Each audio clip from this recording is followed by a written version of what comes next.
Hello ladies and gentlemen, welcome back to the Dork side. This is me riding my Versys 650 on a cold a cold spring evening with the weather about to turn nasty on me. And as I ride, as you may know, this Versys is new to me. I've only had it for about a month, and I've already done a couple mods, and I have some more mods that are planned and in the works, and so I thought I would talk a little bit about that and maybe solicit some advice from some of you Versys owners out there. What kind of mods have you done? What's left for me to do? So stay tuned for Mod Talk.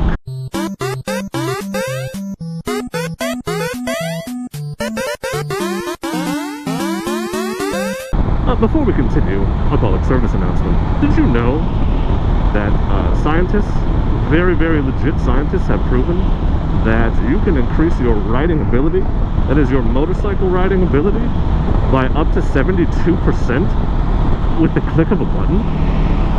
It's true. How do I do this, you ask? Well, it's simple. All you have to do is subscribe to the one, the only, the Dork in the Road. Once you subscribe to this channel, information, motorcycling knowledge from the motorcycling gods themselves will immediately download into your brain, and you will find yourself able to ride at a level you never even thought possible. Don't believe me? Well, there's only one way to find out, and that's by clicking the subscribe button right now. You're welcome. The most obvious mod that I've made to this bike is, you probably already guessed it because right in front of you, is the GB windscreen. You probably saw my video, maybe saw my video where I put that on. It has made a huge difference because one of my biggest complaints about this bike was the buffeting.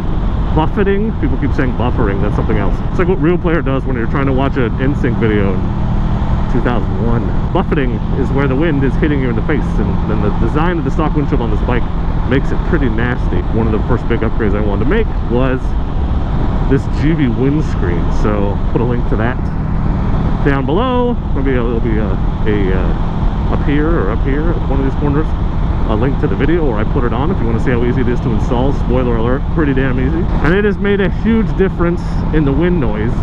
Thought I was gonna have to give up motovlogging because my videos were getting so loud. I was having to do some audio editing just to make it so that you could hear me.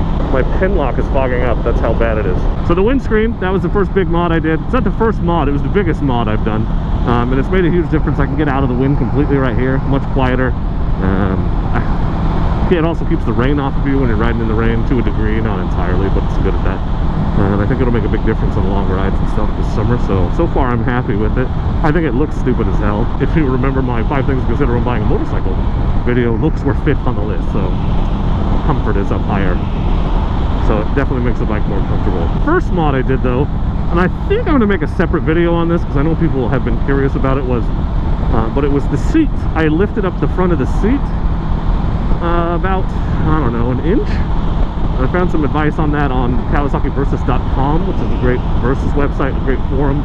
If you're not already a member and you have a Versys, you should check it out. Basically, went to Home Depot, got some longer bolts for where the seat is held down in the front, and I bought some spacers and 3-inch door hinge, which one of the guys said fits perfectly, and he was absolutely right. So I hacksawed off the round parts and used that door hinge as a platform, raised up the front thing that holds the front of the seat down, and voila, I fixed probably the most annoying and first thing you notice about this bike, and that is that the seat leans forward at an uncomfortable angle right into the tank, so you're constantly sliding down.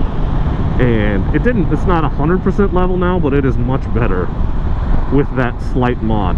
So I'm really happy with it, and that only cost me less than 20 bucks. There's a deer. You see it? See the deer? There it goes. Hi, deer. Unbelievable. Just hopping around all by himself. It's a deer sighting. And that made a big difference, leveling off the seat, and it was relatively inexpensive. So I'd suggest that one to anybody who's curious, who might be thinking about who's not happy with their seat. Eventually, I think I might want to upgrade to aftermarket seat. So Seat Concepts or Sargent, if you're watching this and you want to send me one to review, I'd be happy to do that. So that seat mod was number 2. Number 3, and I have all the parts for this, but I haven't put it in yet, and you'd know if I had because you'd be able to see it, but is the USB charger for my phone or any other device. Some people do GPSs, but my phone is my GPS, so there's that. And that's right here in this slot. So I'm going to put it, because it's on the same side as this. So right in there I've got it's a battery charger or a cigarette lighter style outlet, but I got an insert with 2 USBs that goes in it. So that will be the next mod that I do, so that I can charge on the fly and go on longer rides and not have to worry about my phone depleting and leaving me unable to call for help should I need it. That's an interesting mod to do. Turns out these 650s are actually pre-wired for accessories up here, but you have to buy a $20 part, a relay from Kawasaki. So I ordered that from Amazon. I might put those parts in the description if you're curious. The Kawasaki power outlet is like $70. I'm not even kidding you. The outlet itself is like $70. Apparently you can buy the one for the Vulcan. They're exactly the same, except it has an extra piece of metal, and that one's half the price. Or you can order, somebody else suggested this Bike Master one that I ended up ordering, and the Bike Master one was $9, and it supposedly just mounts right up like it was OEM. So I'm going to use that one, because that seems like the smart play to me. So I'm going to put those in eventually. I'm deciding if I'm going to do a video on that or not. I think it's going to be pretty boring. But you got to take the windscreen off. You got to take this dash piece off. So that's cool. So it's got the cases already, which is nice. I have a tail bag that'll fit it. I also have a dry bag that I think I'm going to throw over the top when I go moto camping. Sort of got hand guards. Not that I really need it on a bike like this. I don't know. Someday we'll see how much moto camping adventuring I get into, because a lot of people have suggested not a dual sport tire, but maybe a 90-10 tire, like a Shinko 705 or the Avon Trail Riders. And those are cool tires, but I don't really want to sacrifice street performance because I'm going to be riding on the street 95% of the time. But it would be nice to have at least a little confidence if I took off up a gravel road to get to a camping spot or something, just to know that I'd be okay. So I don't know, when these tires wear out, I'll have to seriously evaluate how I've used the bike up to that point and make a decision about, holy shit, damn, is very overwhelmed right now. Make a decision about whether I switch to something else or not. So different tires. Some people put the skid plates on them. Again, I don't plan on doing a lot of off-road. This is primarily going to be a street bike for me. I like to have options, but it's primarily a street bike. I want to keep it primarily streety. Oh, I've also done these are the mirror extenders, the Motorwork mirror extenders.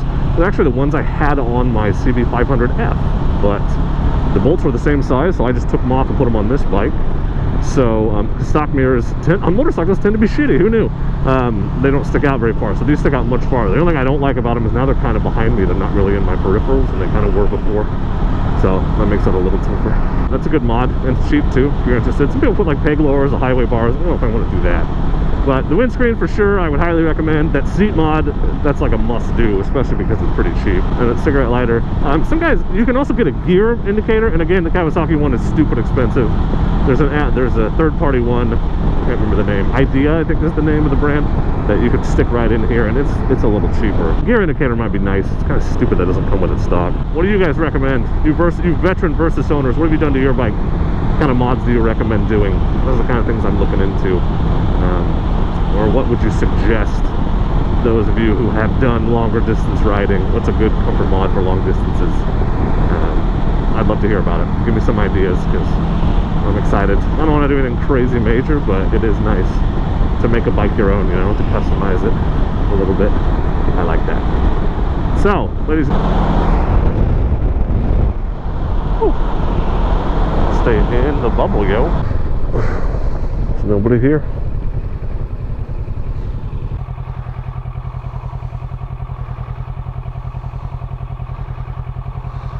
So, ladies and gentlemen, thank you for watching. Please leave me your ideas in the comments.